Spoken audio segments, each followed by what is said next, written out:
Hello everyone. So now we are going to learn about our chapter from the medieval Indian history. It is our first chapter from the medieval Indian history. In our last video, we saw that there were the maps created by the historians, right? The one map was from the 12th century and the second one was from the 16th or the 17th century, right? And which we took from the atlas of the right. So those maps we saw what were the historical changes, what was the thinking of the people, right? In the one map the Sri Lanka was in the north, and in reality in the original map, in the second map, the Sri Lanka is in the south, right? So these are the things we saw in the changes in the history. We saw that the how the Rajput, the term coined from what is the like difference between the terminologies, like we saw the Hinduism, right? And we also saw the foreigners. So these are the development or the changes which occurred in the our near future, sorry near past, जो हमारे past में हुए थे, हमने ये सारी चीज़ें उसमें देखी. But now there are certain more things which we have to understand in this video, because we are going to learn all those stuff in our upcoming videos, means in our upcoming lessons. So that is why in this video I'm going to give you a short or a brief description regarding the things which we are going to learn in the near future. Fine, so let's begin with it. Regions and the empires. Wow, what is this? Because India has a wide diversity, India has a wide culture. So this whole thing is divided into the different regions in the empires. Means थोड़े कुछ कुछ जगह से ऐसा नहीं होता था कि पूरा ही इंडिया के ऊपर कोई एक जना रूल कर रहा है, राइट? या पूरे टाइम तक एक ही जने ने रूल किया है, नहीं. चेंजेस होते रहते हैं. कुछ कुछ टाइम बाद कोई एम्पायर, कोई किंग दूसरा पावरफुल बन जाता है तो वो अडाप्ट कर लेते हैं. दूसरे टाइम बाद कोई दूसरा किंग पावरफुल बन जाता है तो वो अडाप्ट कर लेते हैं. तो ऐसे बहुत सारे चेंजेस इंडिया में होते हुए हैं, होते रहे हैं, राइट? तो हम वही चेंजेस देखने वाले हैं कि मिडवल सेंचुरी स्टार्ट हुई थी 700 से टिल 1700, राइट? तो इसके बीच में क्या चेंजेस आए? मैं मेजर चेंजेस अभी बात कर रहा हूँ, सिर्फ मेजर. हम माइन्यूट चेंजेस नहीं देख रहे हैं, हम मेजर चेंजेस जो हुए थे मैं वो आपको यहाँ पे क्लियर आइडिया देने वाला हूँ. Because minute changes we are going to see in our upcoming videos, right? So right now I am talking about just a generalize thing. Means मैं ऊपर से आपको इस चीज़ का पूरा क्लैरिटी दे दूंगा, देन उनको डीप में हम आगे वाले वीडियोस में हम उनको अंडरस्टैंड करेंगे. फाइन. तो by the 700 many regions, by 700 many regions already possess the distinct geographical dimensions and their own language, cultural and the characteristics. They have also associated with the specific ruling dynasty and they are considerably conflict between the states. बहुत सारे राजा एक time पे हुआ करते थे, तो उनके बीच में कन्फ्लिक्ट चलते रहते थे. उनकी लैंग्वेजेस अलग होती थी, उनका कल्चर अलग होता था, और उनके बीच में हमेशा फाइट चलती रहती थी. बिकॉज ऑफ कोर्स अगर मैं बोल रहा हूँ मैं पावरफुल हूँ और आप बोल रहे हैं आप पावरफुल है, तो हम दोनों हमेशा लड़ते रहेंगे, राइट? जब तक कोई एक जना अपनी पावर को प्रूव नहीं कर देता, till that time we are going to fight with each other. यहाँ पे भी यही चल रहा था. Occasionally the dynasty like the Cholas, Khiljis, Tughlaqs, Mughals, we were able to build an empire that were pan-region, spanning diverse region. Not all the empires were equally stable or successful. तो main dynasties कौन सी रही उस टाइम पे? चोला, खिलजी, तुगलक, मुगल्स, ये सबसे main dynasty रही है इस एरा की. मैं भी आपको आगे बताने वाला हूँ वाया मैप कि किस डायनेस्टी ने कितना एरिया कैप्चर कर रखा था इंडिया का, कितनी जगह में रूल कर रहे थे, राइट? ये सब कुछ हम देखने वाले हैं. जब मुगल डिक्लाइन हुए, मुगल भी डिक्लाइन हो गए. एक टाइम के बाद क्या हुआ? ऑफ कोर्स कोई भी पावरफुल पर्सन है, आज अब जैसे आज मैं यंग हूँ तो आई हैव अ पावर, मेरे पास बहुत ताकत है. बट एक टाइम आएगा जब मेरी ओल्ड एज आ जाएगी, तब मेरी भी पावर कम हो जाएगी, राइट? तो वैसे ही मुगल्स का भी एक टाइम आया till the around 18th century के आसपास. उन टाइम में उनकी भी जो पावर्स थी वो डिक्लाइन होना स्टार्ट हो गई, उनका भी कंट्रोल था वो डिक्लाइन होना स्टार्ट हो गया. मुगल भी पावरफुल नहीं बचे. Though thousands years between the 700 and 750, the character of the different regions did not grow in isolation. This region felt the impact of the large pan-region force of integration without even quite losing their distinctiveness. इतने time तक हमने rule किया, इतने time तक हमारे यहाँ पर different different लोगों ने रूल किया है। और वो डिफरेंट डिफरेंट लोगों ने रूल किया तो उन्होंने अपना कल्चर, अपने तौर तरीके लोगों को वहाँ पे बताए, राइट। पीपल स्टार्टेड फॉलोइंग दोस, उन्होंने उन चीज़ों को फॉलो करना स्टार्ट किया कि लाइक हाँ चलो ठीक है, ये राजा है, इसने ये चीज़ बोली, हमको ऐसे इस तरीके से रहना है, ये आया इस तरीके से रहना है। तो कभी भी ये चीज़ें ख़त्म नहीं हुई ये, बिकॉज एक बार अगर आप कोई आदत सीख जाते हो तो आपके लिए वो छोड़ना बहुत मुश्किल होती है, राइट। तो वैसा ही हुआ कि ये चीज़ें हर अपने किंग ने अपनी अपनी तरीके से चीज़ें मोल्ड करी और उसके बाद में चेंजेस आए। अब लाइक मैं क्यों बोल रहा हूँ कि अलग अलग किंग्स ने मोल्ड करी, because you can see over here, this is the map of Chola empire. ऊपर आप टाइम देख सकते हैं 848 to 1279 AD, राइट। मीन्स कितना पुराना है ये Chola empire. You can see the pink colour portion on the south here, this is the Chola empire, the pink colour portion. अब ये तो सिर्फ इंडिया का है, you can see in this map. जो ये ब्लू कलर पोर्शन है ना, यहाँ तो डायरेक्टली चोला का कंट्रोल चलता था, और ये पिंक कलर है ये इतना इतना यहाँ इनडायरेक्टली चलता था। मीन्स मैं यहाँ पे बैठा हूँ, मैं इतने एरिया पे तो मैं खुद अकेला राज कर रहा हूँ, मैं खुद अकेला कंट्रोल कर रहा हूँ। अब बाकी इतना एरिया में पिंक वाला एरिया कैसे कंट्रोल करूँ? तो मैंने वहाँ पे अपने सबॉर्डिनेट्स, मीन्स मैंने आपको बोल दिया आप मेरे ट्रस्टी पर्सन है, मैंने आपको बोला कि आप वहाँ के एरिया को कंट्रोल करो।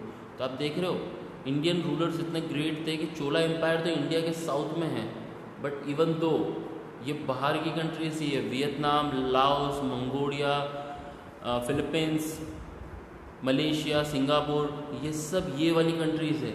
इवन चोला एम्पायर का कंट्रोल इन पे भी था। Can you imagine? Means India में बैठ के चोला एम्पायर ने बाहर तक कंट्रोल किया है। So this is the history of Chola empire. हम इसको भी डीप में पढ़ेंगे, बट टिल नाउ सिर्फ ओवरव्यू, सो दैट आपको मैं जब भी कभी बोलूँ what is Chola empire, so आपके दिमाग में आना चाहिए, राइट। ये अब चोला एम्पायर साउथ इंडिया में था, साउथ इंडिया में केरल, कर्नाटक, तमिलनाडु वाले एरिया में चोला एम्पायर रहते थे, राइट। तो ये वो बात हो गई। अब ये देख रहे हैं आप, ये वाला टाइम देखिए यहाँ पे, look at this time period 484 to 1279, right? Then from here, this is the Tughlaq dynasty. You can see over here, it is the Tughlaq dynasty. But Tughlaq dynasty, चोला, ये सब कुछ अलग नहीं आ रहा है. So you can see in the picture next to it. The first one was, this is the whole scenario of the Delhi Sultanate, right हमने अभी क्या देखा, चोला एम्पायर देखा। उसके बाद हम मिडल पीरियड में एक और टॉपिक पढ़ने वाले हैं, दैट इज़ द दिल्ली सल्तनत। दिल्ली सल्तनत में सबसे पहले आई थी Mamluk dynasty, right. From the 1206 to 1290 तक उनका कंट्रोल रहा। उस टाइम पे आप वो ग्रीन पोर्शन देख सकते हैं फर्स्ट मैप के अंदर। इस मैप में आप ये पोर्शन देख सकते हैं कि इन लोगों का कंट्रोल इस ग्रीन पोर्शन पे था सिर्फ। देन उसके बाद में आए, राइट, देन उसके बाद में आए खिलजी डायनेस्टी। तो खिलजी डायनेस्टी का कंट्रोल इतने पोर्शन पे हुआ, लाइक खिलजी डायनेस्टी ने अपना कंट्रोल और एक्सपैंड किया, right. The expanded their control till the Afghanistan तक वो लेके गए खिलजीज। अब आप देख पा रहे हैं वेस्ट बंगाल से अफगानिस्तान इतना एरिया पे खिलजीज का रूल चलता था। देन उसके बाद में तुगलक डायनेस्टी है, you can see over here Tughlaq dynasty. अब तुगलक डायनेस्टी में क्या हुआ, तुगलक डायनेस्टी ने और ज़्यादा कंट्रोल फैलाया, लाइक ऊपर तक तो था, उन्होंने साउथ इंडिया में भी अपना एक्सपेंशन करा। Then the phase of decline, Lodi dynasty, right. Delhi सल्तनत की 4 मेन डायनेस्टीज़ है, मुमलुक, खिलजी, तुगलक। तुगलक के टाइम पे सबसे पिक पे थे। लाइक ये कैसे चल रहा है कि यहाँ पे खड़े होके हमने स्टार्ट किया तो हम ऐसे ऐसे करते हुए इतने ऊपर तक गए, फाइन। फिर वहाँ से ये यहाँ पे कौन है, तुगलक। अब तुगलक के यहाँ से वापस से ऐसा डिक्लाइन स्टार्ट हो गया, हुआ है ना, ये देखो कितना सा बचा, कम हो गया ना। सो दैट इज़ द रीज़न, धीरे धीरे डिक्लाइन स्टार्ट हो। अब तुगलक से बात कौन आए, तो कौन सी पावर आई थी जो तुगलक लोधी डायनेस्टी को ख़त्म कर दिया? The power was the Mughal empire. Mughal empire start हुआ 1530s में, and you can see over here 1526 में तुगलक लोधी डायनेस्टी का ओवर हुआ था। जस्ट उसके बाद में इमर्ज हुआ मुगल डायनेस्टी का। आप देख सकते हैं इन दिस सिनेरियो, अब यहाँ पे देखिए, सॉरी ओवर हियर। स्टार्टिंग में मुगल डायनेस्टी कौन सी थी? ये ब्लू पोर्शन वाली, यू कैन सी दिस सिर्फ इतना सा मुगल डायनेस्टी था। देन एक्सपेंशन हुआ उसका, और येलो कलर पोर्शन देख रहे हैं आप ये, फिर मुगल ने इतना और एक्सपैंड किया अपने आप को। फिर एक्सपैंड किया मीन्स इतने कंट्रोल में भी यहाँ पे जितने किंग थे उन सबसे फाइट करके उस किंग्स को हरा के ये एरिया भी मुगल्स ने अपने अंडर में कर लिया कि यहाँ पे भी हमारा कंट्रोल रहेगा। उसके बाद ये pink portion,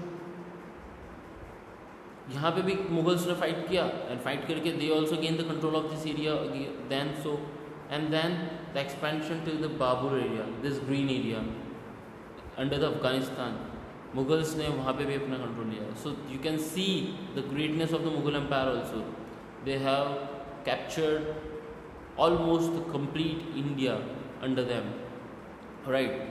so that is why this is the scenario. इसीलिए मैंने आपको बताया कि लाइक मैं यहाँ पे एक फ्रेमवर्क क्रिएट कर रहा हूँ अभी अपकमिंग चैप्टर्स का। दैट्स वाई मैंने बताया like we have saw the Mughal dynasty, we saw the Delhi Sultanate, right, we have the 4 dynasty over here, then we saw the Chola empire, right? So these are the important stuff which we are going to cover in the near future videos. So that is why I told you we are going to construct a history right now. Fine. Then the old and the new religions. अब पुराने और नए religious भी थे, right. अब of course होंगे ना, because ऐसा तो है नहीं कि पहले से ही सब कुछ बना हुआ था। सारी चीज़ें बाद में ह्यूमंस ने ही क्रिएट की है। तो thousands of the years of the history that we are exploring and witness the major development in the region of traditional collective belief in the supernatural agencies and the religious and was often closely connected with the social, economic and the organizational and the local community. So हमने बहुत research करी religious के ऊपर, tradition के ऊपर। Eight the and हमको जाके समझ में आया कि collective belief of the super natural agencies means अगर हम सब मिलके किसी एक सुपर नेचुरल पावर के बारे में, ये according to science, according to history, ये डेफिनेशन हम रिलीजियस को देते हैं, राइट। ये मत बोलना कि सर ये आपने डिफाइन किया, मैंने नहीं किया, ये हमारे ग्रेट हिस्टोरियंस जिन्होंने बुक्स लिखी है हमारी हिस्ट्री की, आर.एस. अग्रवाल और जो बड़े बड़े हिस्टोरियंस है, ये उन्होंने की डेफिनेशन है। कलेक्टिव बिलीफ, अगर सुपर नेचुरल पावर्स में आप सब मिलके एक साथ बिलीव कर रहे हो तो हम उसको एक रिलीजियस प्रैक्टिस के अंदर में टर्म कर सकते हैं। And was often closely connected to the social economic organization of the local community, और उसको हम सोशल इकोनॉमिक ऑर्गेनाइजेशन जो भी लोकल कम्युनिटी का बनेगा उसके अंदर टर्म कर सकते हैं, right. It was during this period that the important change occurs in what we call Hinduism today. पहले हिंदुइज्म नहीं था, इस टाइम के अराउंड कहीं पे हिंदुइज्म बना, राइट। हिंदुइज्म हमने लास्ट वीडियो में देखा था कि हिंदुइज्म इवॉल्व कैसे होगा। हिंदुइज्म एक्चुअल में एक रिलीजियस का नाम नहीं था, एक क्लेन का नाम था। उस क्लेन से एक रीजन का नाम पड़ा, उस रीजन से एक कल्चर का नाम हो गया और फिर एक रिलीजियस प्रैक्टिस डेवलप हो गई, right. So that is the things. अब हिंदुइज्म में क्या हो गया, worship of the new rites start हो गए, construction of the temples, growing the importance of the Brahmins, the priest and the domination groups in the society. तो जैसे ही Hinduism culture develop हुआ तो भगवान की पूजा करना, right, worship of the deity start हो गए, टेम्पल्स बनने स्टार्ट हो गए, construction of the temples by the royalty, growing of the importance of Brahmins, Brahmins की इम्पोर्टेंस बढ़ गई। क्यों? बिकॉज ये चीज़ सबसे ज़्यादा हम यही बोलते हैं कि ब्राह्मण्स ही है जो एक्चुअली चीज़ों को उस टाइम पे पढ़ते थे और लोगों को इंटरप्रेट करते थे, तो इसलिए उनका इम्पोर्टेंस बढ़ गया। यूजुअली नॉलेज जो होता था वो संस्कृत लैंग्वेज में हम स्प्रेड करते थे। And one of the most major development in this period is emergence of the idea of bhakti. What is bhakti? भक्ति क्या होता है? Nothing guys. हम सब भक्ति करते हैं, right. We all believe in God, we all believe in God, and when we believe in God we use to devote ourself, right. हम आंख बंद करके आंख बंद करके सिर्फ गॉड के बारे में सोचते हैं, भगवान के बारे में सोचते हैं, राइट। हम भजन कीर्तन करते हैं। तो व्हाट इज़ दिस कल्चर? ये कल्चर कहाँ से आया? ये भक्ति कल्चर है। हम अपनी पूरी बॉडी, पूरी सोल को हम गॉड को डिवोट कर देते हैं। तो दैट इज़ द भक्ति कल्चर, जिसको हम हमारी हिंदी लैंग्वेज में भी भक्ति बोलते हैं कि भगवान की भक्ति करो। वो सेम भक्ति है, बट यहाँ पे ये कल्चर पहले नहीं था। बाद में जब धीरे धीरे हम डाइटीज मीन्स गॉड प्रेयर करना स्टार्ट, भगवान से हमने वर्शिप करना स्टार्ट किया, दैन उसके बाद एक कल्चर निकल के आया कि पूरा डिवोट कर दो, लीन हो जाओ उन चीज़ों के अंदर और मगन हो जाओ, right. So that is the the of loving the personal deity and devotees without reaching without aid of the priest and the elaborate rituals. Merchants and migrants first bought the teaching of the Holy Quran. In this period only, इसी time के अंदर कुरान, होली कुरान भी India में आई थी. और कौन लेके आया था? कोई पर्सन नहीं आया था इनको लेके. मर्चेंट्स और माइग्रेंट्स जो लोग बाहर से आ रहे थे, या तो बिजनेस के पर्पज़ से या ऐसे ही घूमने के पर्पज़ से या फिर यहाँ स्टे करने के पर्पज़ से, वो लोग होली कुरान को 7th सेंचुरी में इंडिया में लेके आए. राइट, 7th सेंचुरी में. और like Hinduism, Islam was also interpreted in various followers. Means जैसे हिंदुइज्म में भी आप हिंदू को, अगर आप हमारी नॉलेज स्प्रेड करना चाहेंगे हिंदुइज्म की, तो हर पर्सन के अकॉर्डिंग अलग डिफरेंट व्यू होता है. राइट, आपके अकॉर्डिंग कुछ और होगा, मेरे अकॉर्डिंग कुछ और होगा, और वो डिफर करता है प्लेस टू प्लेस और person to person. Same is Islam में भी यही होता है. वहाँ पे भी according to the holy Quran the knowledge is different, but according to peoples believe the knowledge is different. That's why the whole community, the Islamic community is divided into the two, the Shia Muslim and the Sunni Muslim. Right, इन दोनों के belief अलग अलग हुए क्योंकि इन्होंने इस्लाम को अलग अपनी अपनी लैंग्वेजेस में अलग अलग तरीके से इंटरप्रेट किया. तो इसलिए मेजरली ये दो चीज़ों में डिवाइड हो गए. The one will with Shia and the other will with Sunni. Shia who believes that the prophet Muhammad son in law Ali was the legitimate leader of the Muslim community. Shia वो लोग थे जो profit Mohammad के जो सन in law थे, मोहम्मद के जो सन in law थे, उनकी लेजिटिमेट लीडरशिप में मुस्लिम्स कम्युनिटी को, मतलब उनके तौर तरीके से मुस्लिम कम्युनिटी चलती थी. बट सुन्नी लोग कौन थे? सुन्नी वो accepted the authority of earlier leader khalifas of the community. Sunni वो थे जिन्होंने खलीफास की लीडरशिप को गेन किया. मीन्स दोनों ने अपने अपने लीडर्स डिसाइड किए. सुन्नी लोगों ने खलीफा कम्युनिटीज़ को एज जो अर्लियर थे उनको अपना लीडर्स प्रेस्क्राइब किया, और शिया लोगों ने प्रॉफिट मोहम्मद के जो सन इन लॉ थे उनको एज एन अपना लीडर असाइन किया. So that is why this community is divided among the two different parts. And there were the other important difference between the various school. So there are many pretty good amount of the schools like the Hanif, Shafi's mainly in India, and the theology and the mystery tradition. और भी होते हैं, like Siya Sunni ही सिर्फ नहीं है, इसके अलावा भी और भी बहुत सारी रिलीजियस होते हैं. बट द प्राइमरी और the mainly they are divided into the Shia and Sunni. So you can see this picture, right? In under this, like I have this division of both of them. The Muslims are divided into the two parts, Sunni and the Shia, right? So this is the division of them, and right, like this type of practices is known as bhakti practices, right? This type of practices are known as bhakti practices. So this is the difference between the two. Now move ahead. Thinking about the time and the historical period, the time is also reflected into the social economic organization in the persistence of the transformation of idea and the belief, right? In short, मैं आपको समझा देता हूँ. In short, अब जब बात आ रही है, आज हम बैठ के जो हिस्ट्री पढ़ रहे हैं, कि किसने डिवाइड करी, किसने बोला कि ऐसा कुछ होगा, किसने बोला कि एक हिस्ट्री हम 700 तक रखेंगे, देन उसके बाद 7 से 1700 तक रहेगा और 1700 के बाद अलग अलग होगा. ऐसा किसी ने प्रिस्क्राइब नहीं किया था. ब्रिटिशर्स ने हमारी हिस्ट्री को हिंदू, मुस्लिम और ब्रिटिशर्स इन 3 फेज में डिवाइड कर दिया था. बट एक्चुअली हिस्टोरियंस ने इसको एक्सेप्ट नहीं करा. बिकॉज क्या इंडिया में सिर्फ ये 3 ही चीज़ें आई थी क्या? या इंडिया में सिर्फ ये 3 चीज़ें हुई थी, एक हिंदू, एक मुस्लिम और एक ब्रिटिश. इसके अलावा हमारे पास और कुछ नहीं हुआ. हमारे यहाँ पे वास्ट कल्चरल डाइवर्सिटी है जिसको इग्नोर कर रहा है ये नॉलेज कि हिंदू मुस्लिम. मीन्स यहाँ पे क्या हो रहा है, हम सिर्फ रिलीजियस के बारे में बात कर रहे हैं. हमारे यहाँ पे क्या कल्चर था, हमारे यहाँ पे क्या इंफ्रास्ट्रक्चर था, हमारे यहाँ पे what are the art and culture.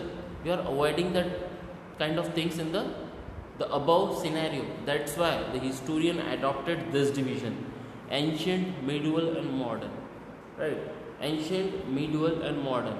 Ancient means अपना जो हमने लास्ट ईयर जो हमने पढ़ा था, right? That Harappan civilization, Ashoka, Harshvardhan and hunter gatherers. So that is termed as ancient history, जो हमने क्लास 6th में पढ़ते हैं.